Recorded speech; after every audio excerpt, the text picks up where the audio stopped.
Ooh, boy. Keep screwing around, you'll get a Hemi. Welcome to the Restore It Ralph channel. It's time to pull the engine on Dirty Harry, the turbo Dodge Diplomat. If you're new to the channel, it's possible you haven't seen this car. It's been down for a couple months at least. This is my 1984 Dodge Diplomat that's been 5.9 Magnum swapped. Holley Terminator X EFI, custom multi-point rails on a Hughes intake, and an On3 Performance GT45. This car has been best of 1230 at 110 with the old camshaft. Over the winter, I put a new camshaft in it. Never made it to the track because I developed a misfire, which was because of blown head gasket, and we've got the beginnings of a rod knock. Time to pull it out. For the 37th time, I guess I'll start draining the coolant on this car. I came out into the shop around midnight. It's 1:15. Turbo's out of the way. I didn't film anything, but that's just unbolting stuff. Now I gotta be careful.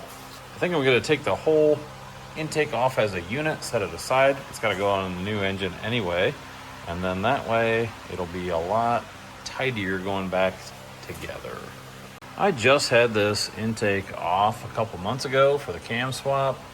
I can't help but think that every time I pull this thing apart, it's going to be a little less nice when it goes back together. I guess I need to decide whether I want a show car or a race car, or somewhere in between is where it's going to probably end up landing. I need to buy stock in these stupid bypass hoses. I can't tell you how many of them I've cut lately. After a couple late hours in the shop, made a lot of progress. I wish progress wasn't so depressing. New day in the shop. I was out late until 2:30 in the morning last night. I didn't get out here till midnight, but lots of progress here. And I was getting kind of bummed and depressed because I've been here before. New day, new outlook, progress. And this thing will probably be out of here by the end of the day. I've got one more bell housing bolt, and then I guess I can put a chain on this thing. I think if I keep the chain super tight, I can sneak this thing out without removing the hood. I can't remember, but I'm just doing the engine. I think I was able to do that last time, but it's been a little bit.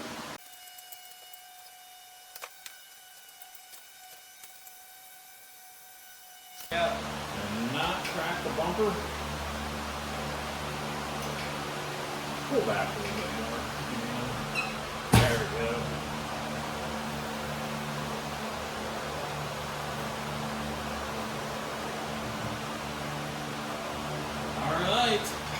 We're out. Engine is out. This thing served me well. This poor thing probably didn't deserve what I gave it. I'm going to pop the exhaust manifolds and the flex plate off of it and then mount it up on the stand and start disassembling. Okay, all mounted up, ready for disassembly. I cannot forget to drain the oil. I should have done it while I was in the car, but I got in a rush. So first things first, drain oil. Don't dump this thing upside down. This is more of a recovery mission just to get some parts out of this engine. I don't really plan on building this one, but you never know. My curiosity starts right here. I want to move this roller lifter retainer, spider or whatever you want to call it. Take a look at the camshaft.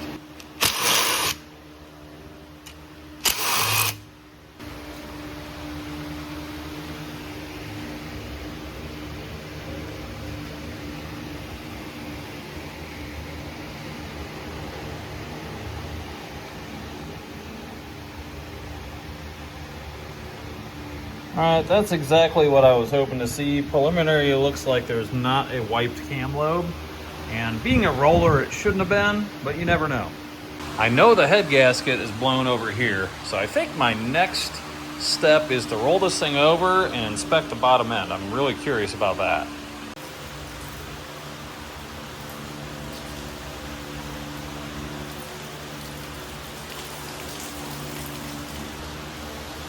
Guess we're making omelets. I'm definitely breaking eggs.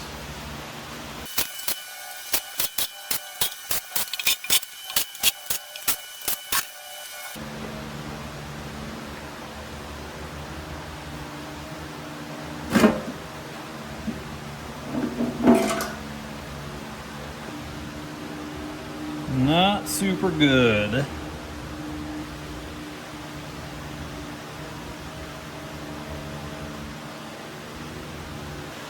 I don't know that this thing was terrible to the point where I'll be able to feel them. It didn't really make a whole lot of noise until it was warmed up.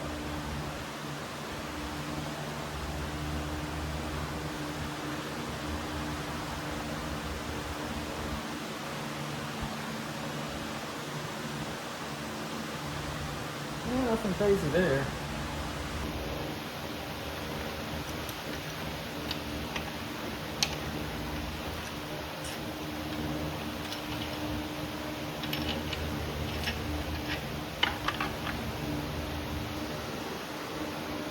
Ooh, that is not good. Not good at all. Wow. Okay. That's not good. Yeah, I can feel some bad spot in that crank. If I can feel it with my finger, it's bad.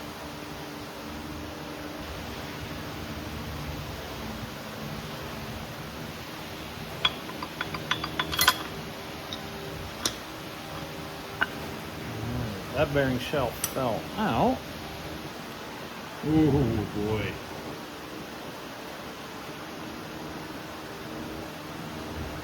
I think maybe my oiling system is not up to the task of 5,800 RPM.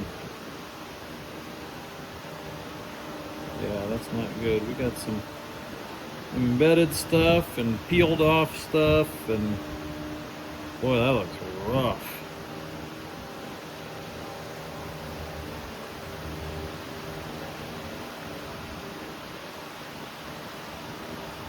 I can catch a groove in the finger with my fingernail. Oh, I don't like that either.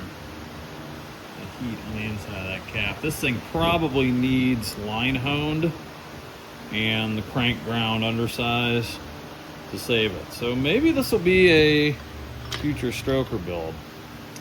I'm gonna zip a connecting rod off of here. The reason I'm doing the ones toward the front is because they are farthest away from the oil pump, so they're most likely going to be the one that sees damage.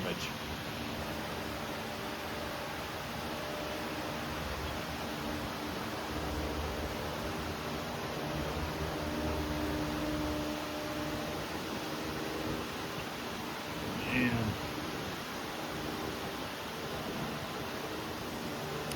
Not very good. It might be worn everywhere but the parting line. Keep in mind, these were brand new bearings about 3,000 miles ago. So this is not good, but not unexpected. That rod journal doesn't feel so bad. No crazy damage like the mains were. Can't believe this engine you put together when you were 11 hasn't held up longer. I think it's operator error. You should have just put it in my truck and it'd probably be just fine. Probably. So when I had friggin' 12 pounds of boost at it? Yeah. I don't know. 16-year-old kid probably wouldn't have lasted any longer. See, that popped right off. 45-year-old Ralph isn't much better. That's very true. Okay.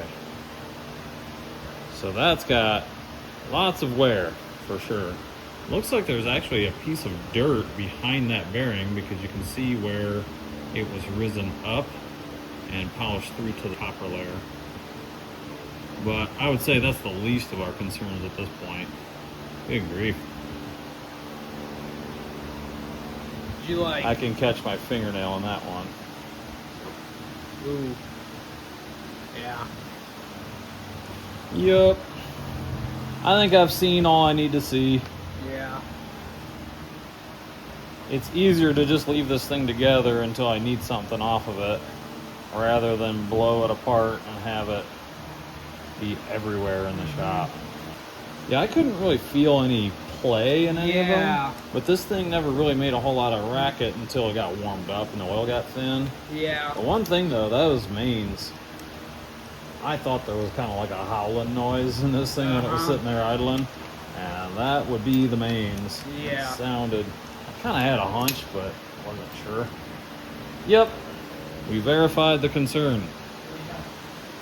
I think it's time to zip this valve cover off and pull the head.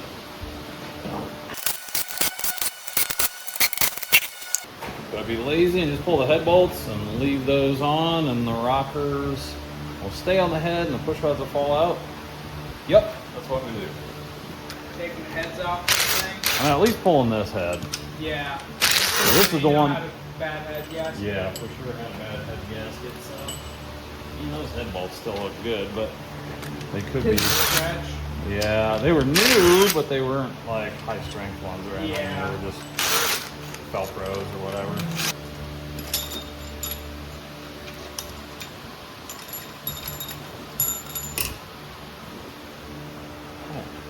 Woo-wee! Well, that's 2 cylinders of low compression right Well, there. that was the ones.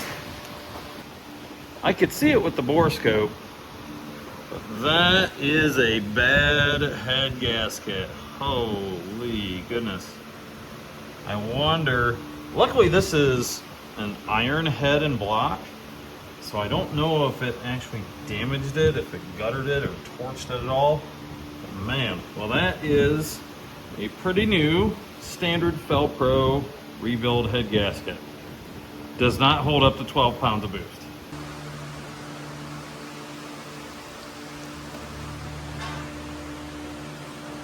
If I don't laugh, I'll cry. That might have been blown for longer than I thought. I don't know. Doesn't look good. Let's see if it'll clean up. I'm sure just a little touch at the machine shop and deck it be fine. It might just be fine if I clean it up and flat edge it.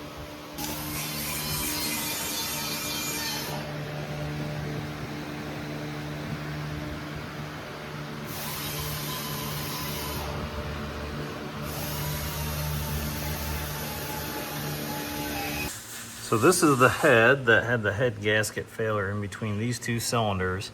And I'd really like to use these heads just because I've already done the valves on them. So what I'm gonna do is, I'll probably end up taking them in to work and using a straight edge and a feeler gauge and maybe even some marking fluid to check them. But what I'm gonna do here is I'm gonna take a brand new razor blade and pop it out because it's gonna be pretty flat. And I'm gonna lay it across there and see if I can see anything. Now, I know this is not what a machine shop would do, but it's what I'm gonna do. Got my razor blade here, lay it across here. Let's see anything underneath there.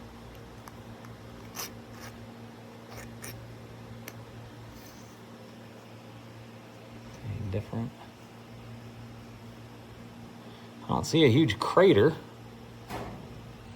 Yeah, I'm just looking for obvious light going underneath it. And although that this is not precise, it gives me some sort of an idea. And I bet you it's just fine. Pull the driver's side head off, and this one is getting ready to do the exact same thing. That one's nice and clean. Got some carbon built up there. That one's clean as well. So this guy is going to blow the same way.